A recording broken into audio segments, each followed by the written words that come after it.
یہ صورت خاص طور پر آقا کریم علیہ السلام کی نعت ہے۔ قرآن کریم کی ترتیب کے اعتبار سے 93 سورہ مبارکہ ہے، لیکن ابتدائی دور میں یہ مکہ مکرمہ میں نازل ہوئی۔ اس سورہ مبارکہ کا نام سورۃ الضحیٰ ہے، اور اس کا جو بیک گراؤنڈ ہے، جو شان نزول ہے، اس کو بھی سمجھنا ضروری ہے کہ کس موقع پر اس سورہ مبارکہ کا نزول ہوا۔ جب نزول وحی کا سلسلہ شروع ہوا اور آپ نے پیغام حق سنانا شروع کیا، کچھ وقت کے بعد ایک ایسا ٹائم آیا کہ نزول وحی کا سلسلہ موقوف ہو گیا، کچھ وقت کے لیے رک گیا۔ اور جو محبت والے ہیں وہ سمجھتے ہیں، میں چونکہ یہاں ہمارے نوجوان بھی ہیں، بچے ہیں، آج جو ہمارا یوتھ ہے، جو جینزی ہیں، یہ شاید آسان اردو بھی نہیں سمجھ پاتے، تو مشکل اردو تو بہت دور کی بات ہوئی۔ تو میں سمجھانے کے لیے صرف یہ مثال دے رہا ہوں کہ جیسے پہلے کسی دور میں خطوط آتے تھے، اور کسی چاہنے والے کا کوئی خط آتا ہو اور وہ رک جائے، کہ صرف سمجھانے کے لیے میں بات کر رہا ہوں، ایسی مثال تو وہاں نہیں دی جا سکتی، صرف اپنے بچوں کو سمجھانے کے لیے، کہ کسی پیارے کی آپ کو کال آتی ہو، پیغام آتا ہو، اور اچانک وہ سلسلہ رک جائے، تو ایک محبت کرنے والا بے چین ہو جاتا ہے کہ کیا وجہ ہے کہ اچانک یہ سلسلہ رک کیوں گیا، پریشان ہوتا ہے، اور یہ بھی سوچتا ہے کہ کہیں ایسا تو نہیں کہ میری وجہ سے میری کوئی بات بری لگ گئی ہو، کوئی ایسی بات ہو گئی ہو۔ انسان ہے، سوچتا ہے۔ یہ تو عام لوگوں کی بات کر رہا۔ تو جہاں معاملہ رب تعالیٰ کا ہو اور نزول وحی کا معاملہ ہو، یعنی وہ وحی کی جو لذت ہے، وہ جو قلب مصطفیٰ پر وحی اترتی تھی، اس کی جو حلاوت ہے، اور پھر حضور اسے بیان فرماتے تھے، اچانک وہ سلسلہ رک گیا۔ اور بعض روایتوں میں ہے کہ یہ کوئی 40 دن کا وقفہ آ گیا۔ ایک تو دل پر یہ بوجھ، یہ غم، اور اوپر سے لوگوں نے تانے دینا شروع کر دیے، مشرکین مکہ نے تانے دینا شروع کر دیے، یہاں تک کہنا شروع کر دیا کہ معاذ اللہ، کیا کہیں تمہارا رب تمہیں چھوڑ تو نہیں گیا، اس طرح کی باتیں۔ اچھا، وہ باتیں چونکہ مشرکین کی طرف سے تھیں، حضور اسے بھی سنتے، لیکن جب قریبی کوئی شخص تانا دینا تو اس کا دکھ زیادہ ہوتا ہے۔ تو ابو لہب کا گھر حضور علیہ السلام کے گھر سے متصل تھا، دیوار سے دیوار ملی ہوئی تھی۔ اس کی بیوی تھی ام جمیل۔ جب اس نے آ کر تانے دیے اور یہی بات کی، تو میرے آقا کریم بہت زیادہ غمزدہ ہوئے۔ اس موقع پر اس سورہ مبارکہ کو اللہ تعالیٰ نے نازل فرمایا۔ اب سورہ مبارکہ کیا ہے؟ ارشاد ہوا والضحیٰ، چاشت کے وقت کی قسم، واللیل اذا سجا، سبحان اللہ، اور رات کی جب وہ چھا جائے، پھیل جائے۔ اب دیکھیے کہ اللہ تعالیٰ نے 2 قسمیں بیان فرمائی، والضحیٰ واللیل اذا سجا، دن کی قسم اور رات کی قسم۔ گویا اس میں میسج یہ ہے کہ محبوب، جس طرح کبھی دن بڑا ہوتا ہے، رات چھوٹی ہوتی ہے، کبھی رات بڑی ہوتی ہے، دن چھوٹا ہوتا ہے، اس میں حکمت ہے۔ اسی طرح کبھی وحی نازل ہو، کبھی وقفہ آ جائے، تو اس میں بھی حکمت ہے۔ دل چھوٹا نہ کرو۔ ما ودعک ربک وما قلی، ودع جیسے ہم کہتے ہیں نا، وداع کرنا، کسی کو رخصت کرنا، چھوڑ دینا، کسی کو چھوڑ کے آنا۔ تو اللہ فرماتا ہے ما ودعک ربک وما قلی، تمہارے رب نے نہ تمہیں چھوڑا اور نہ وہ تم سے ناراض ہوا۔ محبوب یہ جو باتیں کر رہے ہیں کہ رب نے چھوڑ دیا، تو اللہ نے جواب دیا، محبوب نہ ہم نے تمہیں چھوڑا اور نہ ہم تم سے ناراض ہوئے۔ بعض مفسرین نے کہا کہ والضحیٰ سے مراد حضور کے رخ روشن کی بات ہو رہی ہے۔ محبوب تمہارے رخ روشن کی قسم، اور واللیل سے مراد حضور کی سیاہ زلفوں کی قسم۔ اے روشن چہرے والے محبوب، اے چاشت کی طرح، صبح کی طرح جب سورج نکلتا ہے، روشن چہرے والے محبوب، اے سیاہ زلفوں والے حبیب، تمہارے رب نے نہ تمہیں چھوڑا ہے نہ وہ تم سے ناراض ہوا ہے۔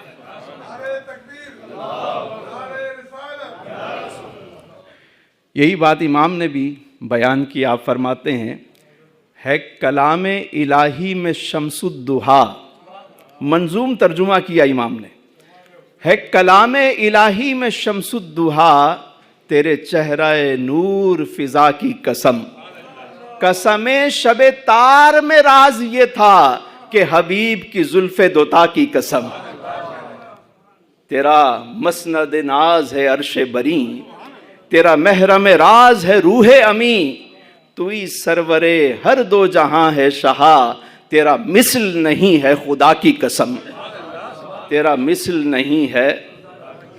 دائی حلیمہ جب آقا کریم علیہ السلام کو لے کر آئی اپنے قبیلے میں، عورتیں جمع ہوئیں اور کہنے لگیں حلیمہ تیرے گھر میں زیادہ تیل آ گیا ہے، تیرے گھر کے چراغ ساری رات روشن رہتے ہیں، تو چراغ بجھانا بھی بھول جاتی ہے۔ تو دائی حلیمہ کہنے لگیں قسم خدا کی میں تو کوئی چراغ روشن نہیں کرتی، جب سے میں اپنے گھر میں اس سونے مکھڑے والے حبیب کو لے کر آئی ہوں، آمنہ کے لال کو لائی ہوں، میرا پورا گھر نور علی نور ہو گیا ہے، نور علی نور ہو گیا۔ اور ایک اور واقعہ مجھے یاد آ رہا ہے، ہجرت کا موقع ہے، حضور کے چہرہ انور کی بات ہو رہی، ہجرت کا موقع ہے، آپ علیہ السلام تشریف لے جا رہے ہیں مدینے کی طرف، جناب ابو بکر صدیق بھی ساتھ ہیں۔ ایک خاتون ہے ام معبد، کیا نام ہے؟ اس کی کٹیا نظر آئی، اس کا گھر نظر آیا۔ آپ علیہ السلام نے جناب صدیق اکبر سے فرمایا ابو بکر پتہ کرو کوئی کھانے پینے کا کوئی انتظام ہو جائے یہاں پہ۔ دیکھیں بشری تقاضے بھی تو ہیں نا، حضور کی ایک بشری زندگی بھی ہے۔ تو آپ نے پوچھا، جناب ابو بکر گئے اور مائی سے کہا کہ مائی تیرے گھر میں کچھ ہے، ہم مہمان ہیں، مسافر ہیں۔ وہ کہنے لگیں کہ ہم عرب کے لوگ وہ ہیں کہ مہمانوں کی بڑی قدر کرتے ہیں، لیکن اس وقت میرے گھر میں کوئی چیز حاضر نہیں جو میں پیش کروں، ورنہ اتنے خوبصورت مہمانوں کو کون ویلکم نہیں کرے گا۔ تو جناب ابو بکر نے دیکھا ایک بکری ہے بندھی ہوئی ہے، فرمایا اس بکری کا دودھ ہم نکال لیں؟ وہ کہنے لگی کہ یہ بکری تو وہ ہے کہ چلنے کے قابل بھی نہیں،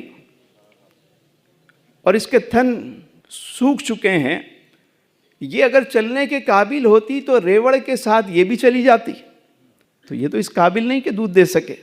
تو آپ علیہ السلام نے فرمایا اجازت دو، ہم کوشش کر لیتے۔ اس نے کہا ٹھیک ہے آپ کی مرضی۔ جناب ابو بکر اس بکری کو میرے آقا کریم علیہ السلام کے قریب لائے، اور میرے حضور نے جب اس پر دست کرم پھیرا، بکری کی کھیری میں دودھ اتر آیا۔ آپ نے فرمایا برتن لاؤ۔ ام معبد ایک چھوٹا سا برتن لے آئی کہ بکری کا دودھ کتنا ہوگا، اول تو وہ بکری بیمار ہو، چھوٹا سا برتن لائی، بھر گیا۔ میں اور برتن لاؤ، اور برتن لے کر آتی رہی، حیرت میں اس کا بیٹا حیرت سے دیکھ رہا ہے، برتن لاتے گئے حتیٰ کہ ام معبد کے گھر کے سارے برتن دودھ سے بھر گئے، دودھ پھر بھی موجود ہے۔ آپ علیہ السلام نے ام معبد کو بھی دیا کہ بچے کو بھی دیا۔ جناب ابو بکر صدیق رضی اللہ تعالیٰ عنہ نے دودھ پیا، میرے آقا نے نوش فرمایا۔ اس کے بعد حضور نے انہیں برکت کی دعا دی اور حضور تشریف لے گئے، اور وہ خاتون حیرت میں ہے، اس کا بیٹا حیرت میں ہے کہ کون ہے یہ۔ آپ علیہ السلام تو تشریف لے گئے، جب شام ہوئی اس کا شوہر ابو معبد آیا اور وہ دروازے پہ آ کے کھڑا ہو گیا. جیسے ہی گھر کے قریب آیا دروازے پہ آ کے رک گیا. کہنے لگا ام معبد یہ گھر میں آج خوشبو کیسی ہے؟ گھر میں آج خوشبو کیسی ہے؟ عرصہ ہوا طیبہ کی گلیوں سے وہ گزرے ہیں، اس وقت بھی گلیوں میں خوشبو ہے پسینے کی. تو ام معبد نے کہا تم اندر تو آؤ، ہم تمہیں بتاتے ہیں. جب ابو معبد اندر آیا تو دودھ دیکھا. کہا یہ اتنا سارا دودھ؟ کہا اس بکری نے دیا ہے. کہا کیوں مذاق کرتی ہو، یہ تو میرا پورا ریوڑ بھی دودھ دے تو اتنا دودھ نہیں ہو سکتا. پھر جب ام معبد نے وہ بات بتائی تو ابو معبد حیرت سے سنتا رہا اور کہنے لگا کہ مجھے یہ بتاؤ وہ تھے کون، وہ کہاں سے آئے تھے، نام کیا تھا؟ اب ام معبد نے تو نام نہیں پوچھا، اپنی طرف سے ایک نام رکھ دیا اس نے. نام کیا رکھا؟ اس نے کہا کہ ان کا نام مبارک ہے. مبارک تھے یعنی برکت والے، مبارک. اس نے کہا مبارک آئے تھے؟ تو پوچھا کیسے تھے؟ اب جب ام معبد نے وہ نقشہ بیان کیا وہ سنیے. وہ عرب کی ایک خاتون جو پہلی دفعہ میرے حضور کو دیکھ رہی ہے وہ کیا کہتی ہے؟ وہ بیان کرتی ہے حضور کے چہرے اقدس کو کہ کتنا وجیح خوبصورت چہرہ تھا، روشن چہرہ. اور کہنے لگی کہ سرمگی آنکھیں تھیں اور سیاہ زلفیں تھیں، داڑھی گھنی تھی، چہرہ روشن تھا. اور پھر اس نے ایک بات کہی، 2 جملوں میں پورا حسن بیان کیا اس نے.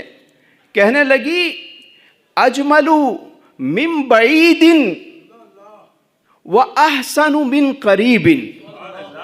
کہیے سبحان اللہ. کا دور سے دیکھا تو صاحب جمال نظر آئے اور جب قریب آئے تو سراپا حسن و کمال نظر آئے.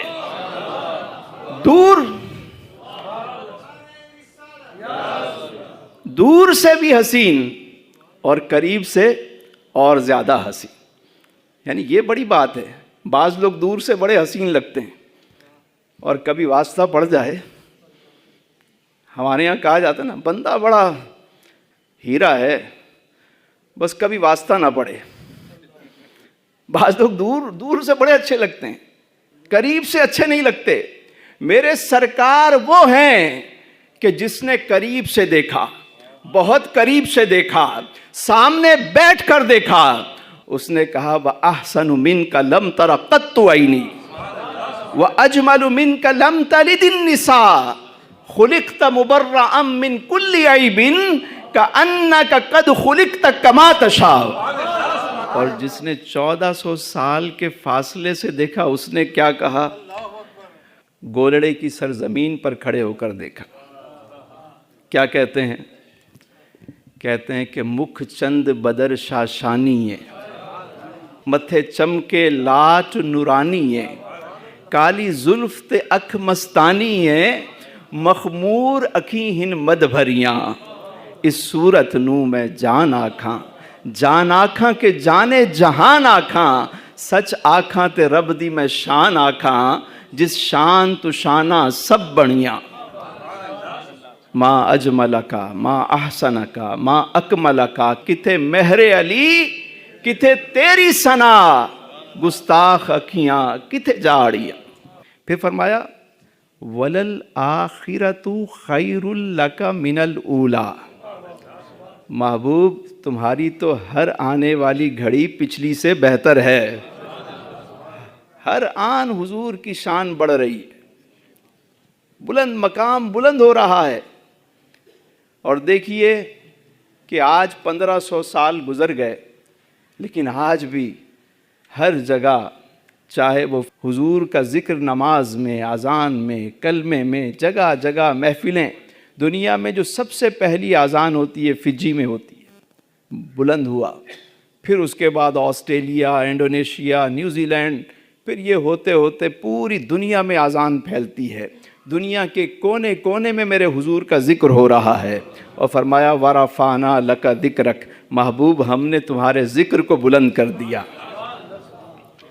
محبوب چہرہ تیرا ہوگا، والضحیٰ میں کہوں گا، زلفیں تیری ہوں گی، واللیل اذا سجا میں کہوں گا، محبوب شہر تیرا ہوگا، لا اقسم بہذا البلد میں کہوں گا، دشمن تیرا ہوگا، انا شانیہ کا هو الابتر میں کہوں گا، محبوب سفر تیرا ہوگا، والنجم اذا ہوا میں کہوں گا، بول تیرے ہوں گے، وما ینطق عن الہوا میں کہوں گا، محبوب ذکر تیرا ہوگا، ورفعنا لک ذکرک میں کہوں گا، محبوب توحید میری ہوگی، رسالت تیری ہوگی، عطا میری ہوگی، تقسیم تیری ہوگی، یہ خلقت میری ہوگی، حکومت تیری ہوگی، جبریل میرا ہوگا، وہ خادم تیرا ہوگا، براق میرا ہوگا، سواری تیری ہوگی، صدیق میرا ہوگا، وہ یار تیرا ہوگا، عمر میرا ہوگا، مراد تیری ہوگی، عثمان میرا ہوگا، داماد تیرا ہوگا، علی میرا ہوگا، فقیر تیرا ہوگا، یہ زہرا میری ہوگی، وہ بیٹی تیری ہوگی، حسن میرا ہوگا، نواسہ تیرا ہوگا، حسین میرا ہوگا، نواسہ تیرا ہوگا، بلال میرا ہوگا، وہ عاشق تیرا ہوگا، اویس میرا ہوگا، وہ شیدا تیرا ہوگا، جو عاشق تیرا ہوگا وہ عاشق میرا ہوگا، جو دشمن تیرا ہوگا وہ دشمن میرا ہوگا، یہ سنی میرے ہوں گے، دیوانے تیرے ہوں گے۔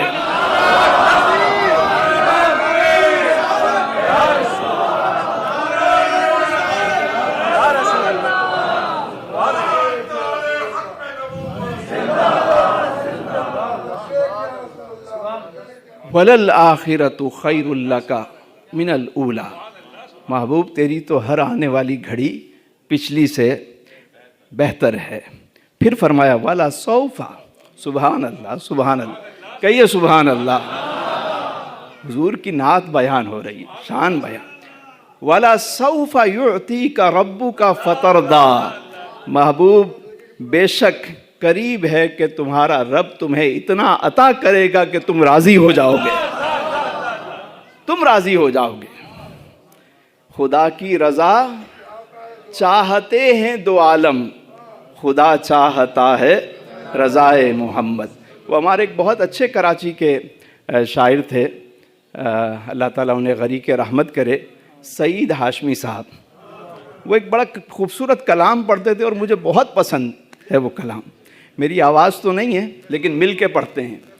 فرماتے ہیں کہ اگر کوئی اپنا بھلا چاہتا ہے، اگر کوئی اپنا بھلا چاہتا ہے، اگر کوئی اپنا بھلا چاہتا ہے، اگر کوئی اپنا بھلا چاہتا ہے، اسے چاہے جس کو خدا چاہتا ہے، اسے چاہے جس کو خدا چاہتا ہے۔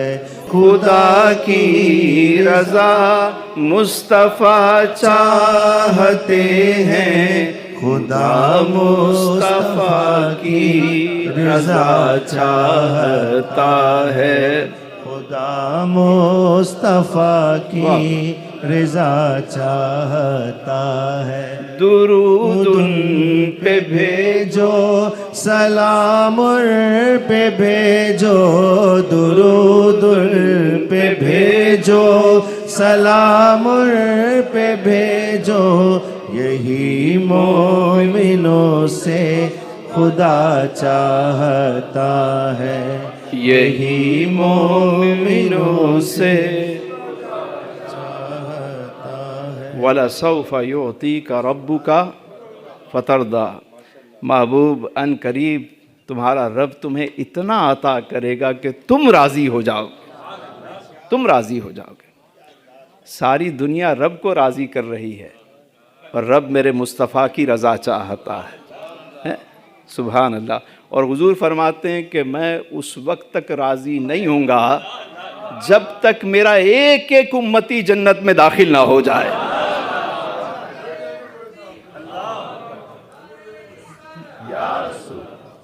وَلَسَوْفَ يُعْطِيكَ رَبُّكَ، پھر فرمایا أَلَمْ يَجِدْكَ يَتِيمًا فَآوَىٰ، کیا اس نے تمہیں یتیم نہ پایا پھر جگہ دی. محبوب یتیم پایا تو کیا جگہ نہ دی, آغوش رحمت میں جگہ نہ دی؟ اچھا اس کو بھی سمجھیے, میرے آقا کریم در یتیم ہیں, یتیموں کے والی ہیں. گویا رب فرما رہا ہے محبوب جب آپ بچپنے میں یتیم تھے ہم نے تو اس وقت تمہارا خیال رکھا, تمہاری حفاظت کی, تو کیا آج ہم تمہیں چھوڑ دیں گے؟ انداز تو دیکھیے محبت کا. محبوب غور تو کریں, جب آپ یتیم تھے, جب ہم نے آپ کو جگہ دی, آپ کا خیال رکھا, تو کیا آج ہم چھوڑ دیں گے آپ کو؟ ان کی باتوں میں نہ آئیں جو کہتے ہیں کہ تمہارے رب نے تمہیں چھوڑ دیا. محبوب ہم نے تمہیں نہیں چھوڑا, نہ ناراض ہوئے. پھر فرمایا علی بھائی یہ جو آیت ہے نا یہ حضور کی نبوت پہ بھی دلالت کرتی ہے. جو لوگ کہتے ہیں نا کہ آپ علیہ السلام کو نبوت 40 سال کے بعد ملی, اور یہاں اللہ فرما رہا ہے محبوب حالت بچپنے میں ہم نے تو اس وقت خیال رکھا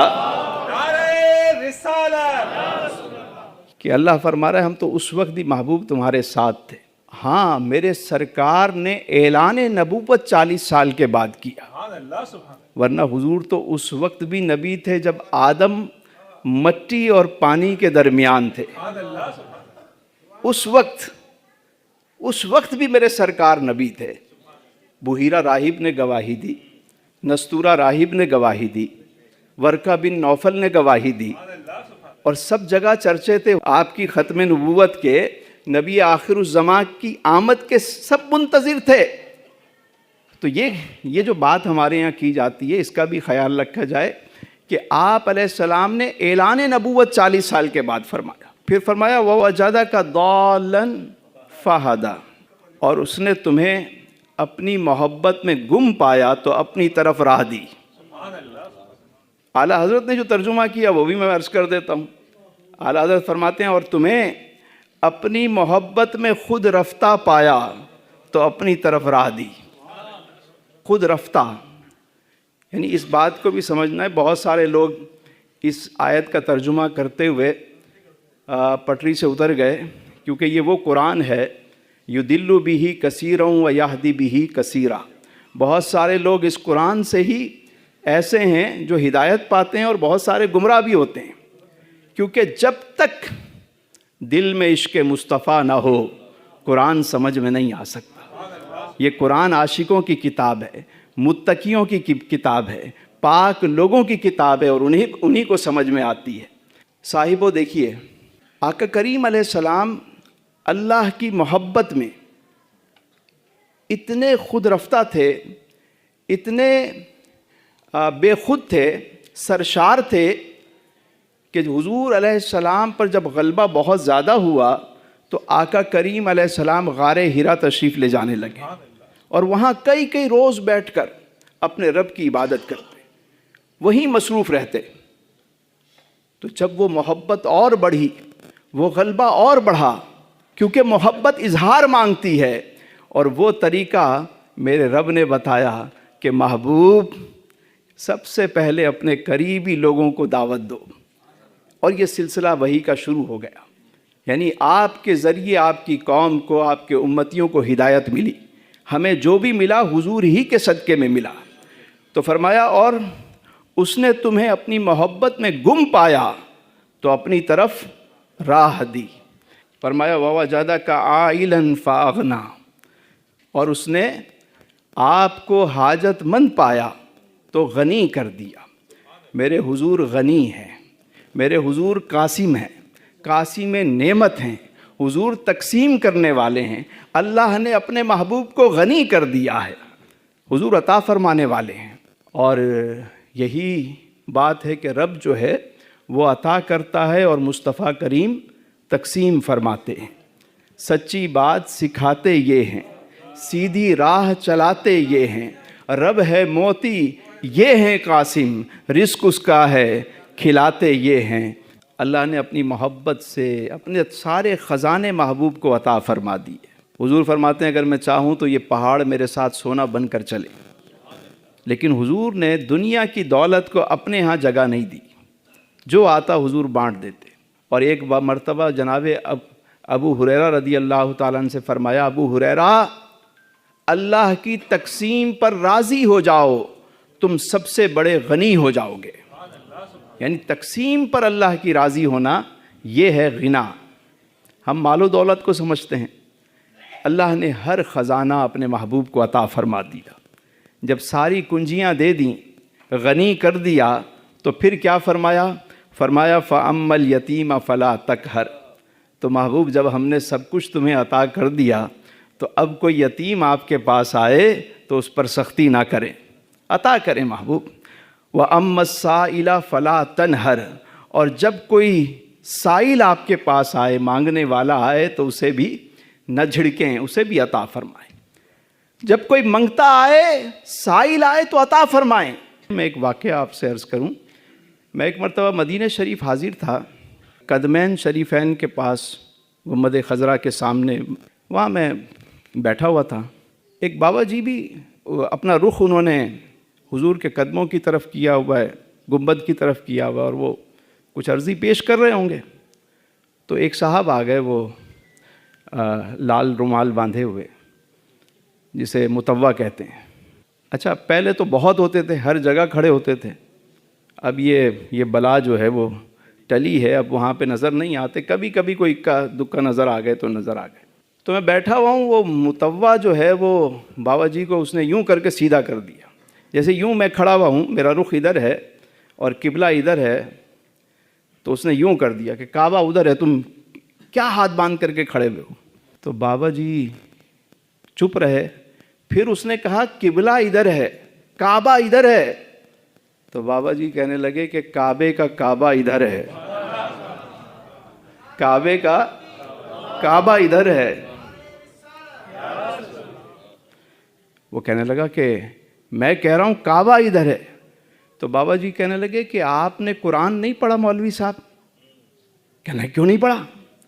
تو آپ نے یہ آیت نہیں پڑھی فَأَمَّا الْيَتِيمَ فَلَا تَقْهَرْ وَأَمَّا السَّائِلَ فَلَا تَنْهَرْ، کہ اللہ کے محبوب کے بارگاہ میں کوئی یتیم آ جائے تو حضور اس پہ کرم فرماتے ہیں، کوئی سوالی آ جائے، کوئی منگتا آ جائے، حضور اس کو عطا فرماتے ہیں۔ تو میں تو یتیم بھی ہوں، سائل بھی ہوں، قرآن کے حکم کے مطابق اپنے حضور کے پاس حاضر ہوں۔ وہ کہنے لگا ایسے تھوڑی ہوتا ہے، ادھر جائیے، ادھر اس طرف کھڑے ہوں۔ کہنے لگا مولوی صاحب آپ نے واقعی قرآن نہیں پڑھا، ورنہ کیا آپ نے وہ آیت نہیں پڑھی وَلَوْ أَنَّهُمْ إِذْ ظَلَمُوا أَنفُسَهُمْ جَاءُوكَ فَاسْتَغْفِرُوا اللَّهَ وَاسْتَغْفَرَ لَهُمُ الرَّسُولُ لَوَجَدُوا اللَّهَ تَوَّابًا رَحِيمًا۔ لگتا ہے تم نے قرآن پڑھا ہی نہیں اور قرآن کو سمجھا ہی نہیں۔ قرآن کہہ رہا ہے کہ اگر گناہ ہو جائیں، جانوں پر ظلم ہو جائیں، تو میرے محبوب کی بارگاہ میں حاضر ہو جاؤ۔ اس آیت مبارکہ کا منظوم ترجمہ کسی نے کیا اور مجھے بہت پسند آیا۔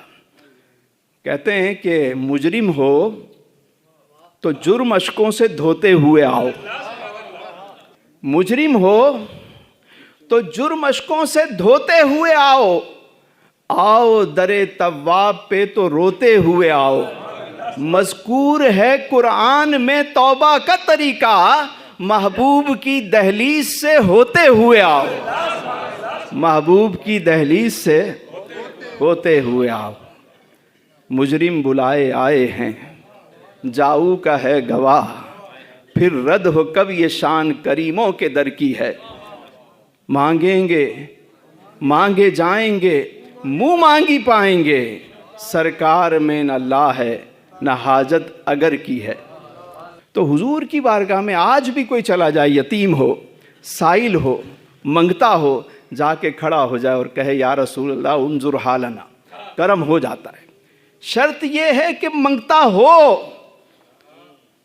منگتے خالی ہاتھ نہ لوٹے، کتنی ملی خیرات نہ پوچھو، ان کا کرم پھر ان کا کرم ہے، ان کے کرم کی بات نہ پوچھو۔ حضرت خالد صاحب فرماتے ہیں کہ منگتے ہیں کرم ان کا صدا مانگ رہے ہیں، دن رات مدینے کی دعا مانگ رہے ہیں۔ منگتے ہیں کرم ان کا صدا مانگ رہے ہیں دن رات مدینے کی دعا مانگ رہے ہیں کم مانگ رہے ہیں نہ سوا مانگ رہے ہیں جیسا ہے غنی ویسی عطا مانگ رہے ہیں. ماشاء اللہ. وَأَمَّا بِنِعْمَةِ رَبِّكَ فَحَدِّثْ، اور اپنے رب کی نعمت کا خوب چرچا کرے. اللہ جب کوئی نعمت دے خوب چرچا کرے. تو اس سورہ مبارکہ سورۃ الضحیٰ جسے سننے کا اللہ پاک نے ہمیں یہ موقع دیا، یہ سعادت عطا فرمائی. اللہ تعالی ہمیں قرآن کریم سننے، سمجھنے اور اس پر عمل کرنے کی سعادت عطا فرمائے. وآخر دعوانا ان الحمد للہ رب العالمین.